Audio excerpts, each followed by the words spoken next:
My wife cheated and humiliated me for being a mechanic, but when we got to court, she discovered my little shop was making $120,000 a year and she got nothing. I'm 32 years old, I'm a mechanic. Well, I was just a mechanic when all this started, and I need to tell this story because what happened in those last 2 years basically showed me that people judge you for what you do instead of who you are. And it also taught me that sometimes keeping quiet and working hard is worth more than 1,000 words. I guess I should start at the beginning. When I met Nicole like 6 years ago, when she came to the shop with her Honda Accord making this horrible noise, like something was wrong with the transmission. I was working at Don Roberto's shop back then, had been there for about 4 years already, and honestly, I liked my work. I liked fixing things, solving problems, getting my hands dirty. You know what I mean? Nicole was 27 at the time, worked in marketing for a mid-sized company in town, and when she walked into the shop with her fancy clothes and heels, honestly, I didn't think she'd look at me twice. But turns out we hit it off. We chatted, while I checked her car, and when she came to pick it up 3 days later, she asked for my number. Just like that. My sister Samantha told me from the beginning to be careful, that Nicole seemed like the type of person who looks down on people like us. But I was in love. You know, I saw what I wanted to see. We dated for 2 years before getting married. And during that time, things were pretty good. Or so I thought. Nicole always made weird comments about my job, like joking, but they hurt a little. Like when she'd tell her friends I was a mechanic and they'd make that face like, oh, interesting, but you could tell they were thinking something else. I let it slide because, well, I loved her, and she said she loved me. And when we were alone, it was different. She was affectionate and made me feel important. We got married when I was 26 and she was 29. It was a small wedding in her parents' backyard. Nothing too elaborate, but nice. The problem is that from the beginning, her family, especially her brother Zachary, treated me like I was inferior, like Nicole could have done better. Zachary worked in finance, made good money, and every time we saw each other at family gatherings, he'd make comments about expensive cars that I could never afford to repair, or ask me if I was ever going to do something more with my life. Nicole never really defended me. She'd just laugh uncomfortably and change the subject. After we got married, we bought a house. Well, I bought it technically because Nicole had student debt and her credit wasn't that good. I needed a co-signer for the loan and my family didn't have those kind of resources, so I ended up asking Vincent for help, a real estate developer who was a frequent customer at the shop. Vincent was good to me, helped me with the paperwork, co-signed the loan, and I was listed as the primary owner. This is important later, okay? Keep that information. The house was nothing special, 3 bedrooms in a quiet neighborhood, but it was ours, and I was proud to have gotten it with my own work. With money I earned fixing cars and working 12-hour days when necessary. The first 2 years of marriage were normal. I guess we both worked. We split expenses, though I paid a bit more because I was making better money than her at the time. We cooked together on weekends, watched shows at night, the typical young marriage thing. Everything started to change like 3 years ago when Nicole got a promotion at work. Suddenly she was making more than me. At least that's what she thought, and her attitude changed completely. She started coming home late, sometimes 9 or 10 at night, saying she had important meetings or went out with coworkers to close deals. I trusted her. Honestly, I was never one of those jealous or controlling guys, so I believed her. But the signs were there. Looking back, I should have seen it coming from the start. She started dressing different, more put together for work, wearing new perfumes, checking her phone constantly and smiling at messages I couldn't see. When I'd ask what was so funny, she'd just say, "Work stuff. You wouldn't understand." That phrase, "you wouldn't understand," became very common. You wouldn't understand because you don't work in an office. You wouldn't understand because it's about marketing. You wouldn't understand because you don't know these people. Basically, she was telling me I was too dumb or simple to be in her world. Things got worse when I started noticing weird charges on our shared account. Expensive restaurants where she supposedly went with clients. But when I'd ask for details, she'd get defensive. Hotels in the city when she said she had conferences. But I'd look up those conferences online, and they didn't exist. One night, she came home around 11, smelling like alcohol with her makeup smudged, and when I asked where she'd been, she exploded, yelled at me that she was tired of me interrogating her all the time, that she needed her space, that I was insecure. I just stood there in the kitchen feeling like an idiot, like I was the problem, you know? She started taking off her wedding ring before leaving for work, said it bothered her or didn't match her clothes. I swallowed it all, kept working at the shop, came home dirty and tired while she arrived perfect and distant, and I felt like I was losing my wife but didn't know how to stop it. Then, like 2.5 years ago, something happened that changed everything. One of Nicole's coworkers, Diana was her name, came to the shop on a Saturday morning to get her brakes checked. I'd met her a couple times at Nicole's company events. She was cool, always treated me normal. That day she looked uncomfortable, nervous, and after I finished with her car, she said she needed to talk to me. She pulled me aside and told me that at the office everyone knew Nicole was having an affair with Gregory, another executive in the marketing department. Diana told me they'd been together for months, that Nicole had told everyone at work we were separated, that I was an obstacle she was soon going to remove from her life.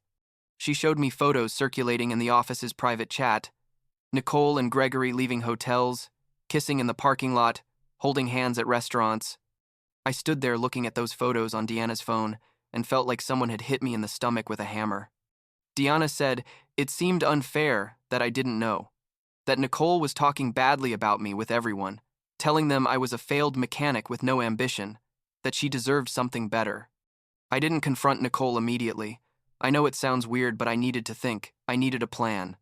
That night when she got home, she acted like always, gave me a kiss on the cheek, asked how my day was, heated up leftovers for dinner. I watched her and thought, this woman is cheating on me. She's humiliating me in front of her entire office, and here she is acting like nothing. Tensions of me wanted to yell at her right there, let out all my rage, but another colder, more calculating part told me to wait, to gather evidence, to prepare for what was coming. So I started moving in silence. I hired a private investigator who documented her meetings with Gregory for 3 months. I opened my own bank account where I started depositing my money instead of putting it in the joint account. I consulted with a divorce lawyer to know my rights and what documents I needed to prepare. And also, this is the most important part, I started taking business administration classes at night. See, Don Roberto, the owner of the shop where I worked, was like 68 years old and wanted to retire. He'd mentioned several times that if I was interested in buying the business, we could make an arrangement, that he trusted me and knew I'd keep the shop running well. I'd always dreamed of having my own business but never felt prepared. And honestly, Nicole always dismissed the idea when I mentioned it, said it was too much risk, that I should just stay as an employee, with a fixed salary. But now, knowing what I knew about her, I decided it was time. I talked to Don Roberto and we reached an agreement. He'd sell me the shop in payments over 2 years, would give me a good price because he appreciated me and wanted to see his business in good hands. I took the business classes to learn about accounting, taxes, marketing, human resources, all that shit I needed to know to be an owner and not just an employee. And I didn't tell Nicole anything. She kept thinking I was the same simple mechanic working hourly for Don Roberto while I was building something much bigger. During those months while I gathered evidence and prepared everything, Nicole became more careless. She came home later and later, sometimes didn't come home all night, and would send messages saying she'd stayed at a friend's house. Once I called her at 2 in the morning and she answered all sleepy, and I could hear someone else in the background asking who was calling. When I asked her about it the next day, she said it was the TV. I just nodded and kept eating my cereal. My sister Samantha asked me why I wasn't confronting her already, why I kept putting up with it, but I told her to be patient, that soon it would all be worth it. Finally, like a 1.5 years ago, I closed the deal with Don Roberto. The shop was officially mine. I'd saved enough for the down payment, combining my salary with extra jobs I did on weekends, and I'd gotten a commercial loan to cover the rest. The business was generating good profits. I was already making almost double what I made as an employee, but I kept wearing the same work clothes, driving the same old Ford truck, acting like nothing had changed. Nicole had no idea. Things came to a head on a Thursday afternoon. I'd closed the shop early, like at 5, because I had a meeting with my accountant to review the quarter's numbers. The meeting ended quickly, and I decided to stop by the house to change before going to see Samantha. When I got to the house, I saw Nicole's car in the driveway, which was weird because normally she didn't get home until 9 or 10. I opened the door and heard voices upstairs, in our bedroom. Laughter. Low music.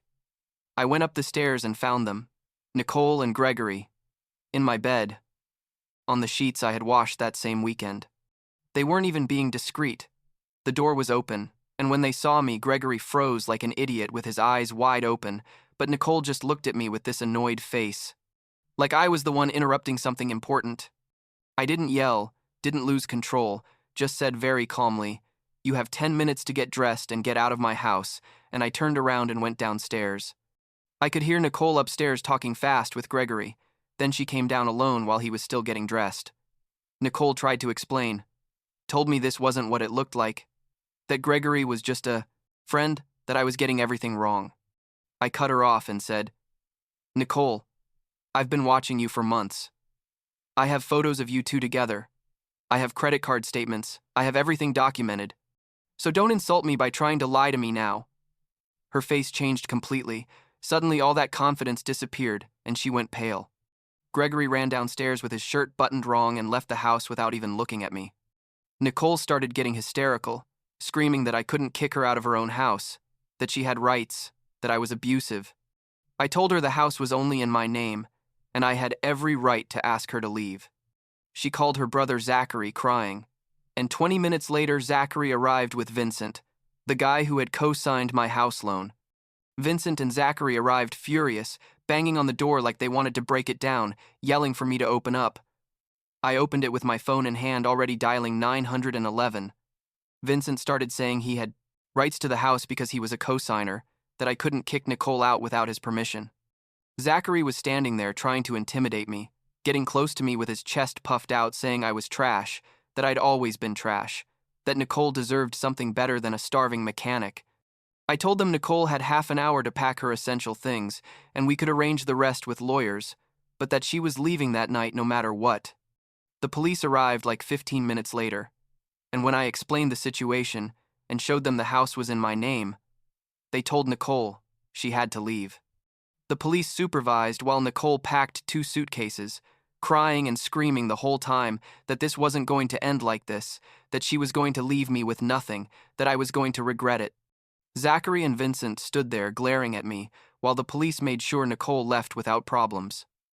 That night I stayed alone in the house, sitting in the living room in the dark, and I didn't know whether to laugh or cry. 6 years of my life with this woman, and it had ended like this, with her packing suitcases while police watched, screaming that I was trash, that I was never going to be anything. But I also felt something else. I felt rage, determination.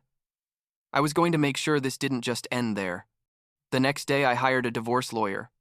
A good one, who cost me money, but was worth every cent. I told him the whole situation, showed him all the evidence of the adultery, the house documents, everything. He told me I had a solid case, but to prepare myself because Nicole and her family were going to fight hard. And he was right. Nicole filed her counter petition for divorce, asking for half the house, half of my tools and work assets, which according to her were worth a lot because I was a mechanic with years of experience. And she also asked for alimony for 5 years because she had sacrificed professional opportunities to support our marriage. It was all lies, obviously. She had progressed in her career while we were together, but her lawyer was trying to paint her as the devoted wife who was now left unprotected. The first hearing was like a year ago. It was at the county courthouse, a small room with wood paneling and uncomfortable chairs. Nicole arrived, dressed all professional, with her lawyer, who also wore an expensive suit, and with Zachary and Vincent sitting behind her like they were her security team. I arrived with my lawyer, with my best clean shirt but definitely no suit because I don't have one, and with Samantha by my side for moral support. Nicole's lawyer started his argument, saying that Nicole had been a mechanic's wife for 6 years, that the house had been bought with Vincent's help, who deserved recognition as co-owner, that Benjamin's work tools represented his ability to generate income and therefore should be considered marital assets. Zachary was there, nodding at every word like it was absolute truth. Vincent even testified that he had made the house purchase possible and felt that his emotional and financial investment in us gave him certain rights. I sat there listening to all this, feeling my blood boiling, but my lawyer had told me to stay quiet, to let him handle everything.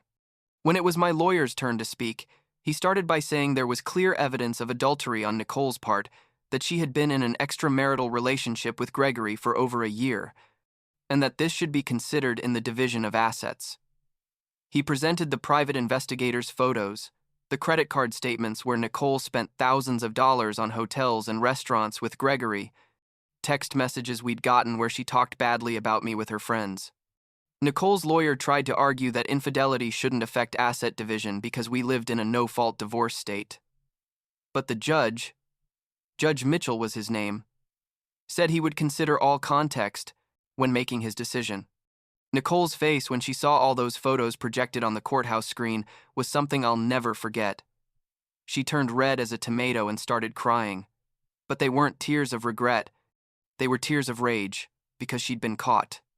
The hearing ended without definitive resolution. The judge said he needed to review all documents and there would be a second hearing in 2 months. During those 2 months, Nicole and her family started a harassment campaign. Zachary called me at all hours, leaving threatening voicemails, telling me he was going to ruin me, that he was going to make sure I lost everything. Vincent started telling people in town that I was a scammer who had used him to buy a house, and then betrayed him. Nicole posted things on social media insinuating I was abusive, that I'd kicked her out of the house for no reason, that I was destroying her life. But I didn't respond to anything. I stayed focused on my work, on my business that kept growing. In fact, during those 2 months, I hired 2 more mechanics because we had so much work, I couldn't handle it alone, and I started looking for a second location to open another shop. All this was still secret to Nicole and her family. They still thought I was just an employee mechanic with some tools. The second hearing came, and this time the atmosphere was different. My lawyer had this little smile that made me feel hopeful, and he'd told me to trust him, that he'd prepared something special. We started with Nicole's lawyer's arguments again, repeating the same thing from last time, insisting that Nicole deserved half the house and compensation for years of marriage with an unambitious blue-collar worker. Zachary testified again, this time saying I'd been a burden to Nicole, that she'd had to put up with living with someone who came home dirty and smelling like oil, that she deserved to be compensated for that sacrifice. Vincent also testified, saying that without his help, I never could have bought the house, that he deserved a percentage of the property. I sat there letting them talk, looking at Nicole who had this satisfied expression on her face, like she'd already won. Then it was my lawyer's turn, and that's when everything changed. He started by saying he wanted to clarify some misunderstandings about Benjamin's financial situation. He projected on the screen corporate documents showing I wasn't just an employee mechanic, but the full owner of Roberto's mechanic shop, a business I'd acquired a year and a half ago. He showed the business's financial statements, showing it generated net profits of approximately $120,000 a year, almost 3 times what Nicole made in marketing. He showed the business had assets worth over $350,000, including equipment, inventory, and established clientele. Nicole's face was priceless. Literally, her mouth dropped open, and Zachary went pale. Vincent was shaking his head like he couldn't believe what he was hearing. I stayed serious, but inside I was enjoying every second. My lawyer continued, explaining that during the marriage, Nicole had contributed minimally to household expenses because I had covered most of the bills, that she had spent her money on her own clothes, outings, and eventually on hotels and restaurants with her lover Gregory. He presented bank records, showing that in the last year of marriage, Nicole had spent over $20,000 on non-household expenses. Then came the final bomb. My lawyer presented documents showing I had refinanced the house 6 months ago, completely paying off the original loan and taking out a new one only in my name. This meant Vincent was no longer a co-signer, had no rights to the property. His name had been completely removed from the title. Vincent stood up from his chair, yelling that was impossible, that he hadn't signed anything to allow that, but my lawyer explained that since I was the DACA's primary owner, and had significantly improved my credit situation thanks to my successful business. I'd been able to refinance without needing a cosigner. Judge Mitchell reviewed all the documents carefully, took like half an hour reading everything while the courthouse was in absolute silence. Finally, he spoke and said that based on the evidence of adultery, the fact that Benjamin had been the primary household provider, that the house was solely in Benjamin's name and had been refinanced without a cosigner, and that Benjamin's business had been acquired with funds earned before and during the marriage, but without Nicole's contribution, he ruled the following. The house would remain completely with Benjamin. The business would remain completely with Benjamin, with no right for Nicole to any percentage or compensation. Nicole would receive only 3 months of temporary alimony to give her time to stabilize economically, and there would be no division of tools or work assets. Basically, Nicole got nothing except those 3 months of support, which honestly was like $5,000 total. The judge also said he had considered the adultery and Nicole's excessive spending on her extramarital affair as factors justifying this decision. Nicole broke down, crying right there in the courthouse, not delicate whimpers but full sobs, and Zachary started yelling that this was unfair, that I'd cheated the system, that they'd appeal the decision. Judge Mitchell told Zachary firmly to shut up or he'd be removed from the courthouse, and that the decision was final unless they had new evidence to present, which they didn't. Vincent left furious without saying anything. His face was completely red. Nicole's lawyer tried to argue this, left his client in a vulnerable financial position, but the judge said Nicole had a full-time job with good salary, and 3 months of alimony was more than enough considering the circumstances. When we left the courthouse, Samantha hugged me so hard I could barely breathe, and my lawyer shook my hand saying he rarely saw cases where everything worked out so perfectly well for his client. I felt like a huge weight had been lifted off my shoulders, like I could finally breathe after years of holding it in. The aftermath after the trial was interesting. Turns out, when the HR department at the company where Nicole and Gregory worked found out about the affair and how it had been publicly documented in the divorce, they decided to take action. Gregory was demoted and transferred to an office in another city. Basically, they sent him into corporate exile. He stopped responding to Nicole's messages immediately. Didn't want anything to do with her now that there was no money or house involved. Nicole lost a lot of respect at work. People started treating her differently, and eventually she quit like 6 months ago because she couldn't stand the environment. Vincent had his problems too. Several of his clients in the real estate business found out about how he tried to claim ownership of my house and started questioning his ethics. He lost some important contracts. Zachary is still Zachary, a bitter idiot, but now he has no power over me, so I really don't care. My business has grown incredibly in the last year. I opened the second location 3 months ago, and it's doing great. Hired 4 more mechanics and a receptionist, and we're considering a third location for next year. I renovated the house, changed all the furniture, painted the walls, basically eliminated any trace of Nicole. Samantha told me last week she saw Nicole driving through the neighborhood, slowly, looking toward the house, and she looked terrible, like she hadn't slept in days. I don't know what she expected to see. Maybe she hoped the house would look neglected, or that I'd be suffering, but the house looks better than ever, and I'm better than ever. Sometimes I wonder if I did right not confronting her earlier, letting her keep thinking I was just a simple mechanic while I prepared everything in secret. But then I remember how she treated me, how she talked about me with her colleagues, how she made me feel small and insignificant for years, and I think she got exactly what she deserved. The lesson I learned from all this, I guess, is that people are going to judge you for superficial things like your job or how much money you appear to have, but in the end, what matters is who you really are and what you build when nobody's watching. Nicole saw me as a mechanic without ambition because I didn't wear a suit or work in a fancy office, but while she was busy cheating on me and spending money on hotels with her lover, I was building a real business, something solid that's going to keep growing. And the truth is, I do get satisfaction knowing she lost everything, for assuming I was nothing, for underestimating the guy who came home with oil under his nails but was working harder than she ever did. I'm not vengeful generally, but after years of being treated like trash by her and her family, seeing their faces in that courthouse when they realized they'd been completely wrong about me was probably one of the best moments of my life. Now, I'm 32. My business is doing better than ever, And for the first time in years, I feel free. I feel valued for what I really am, and not judged for what I do to make a living. And that, honestly, is priceless.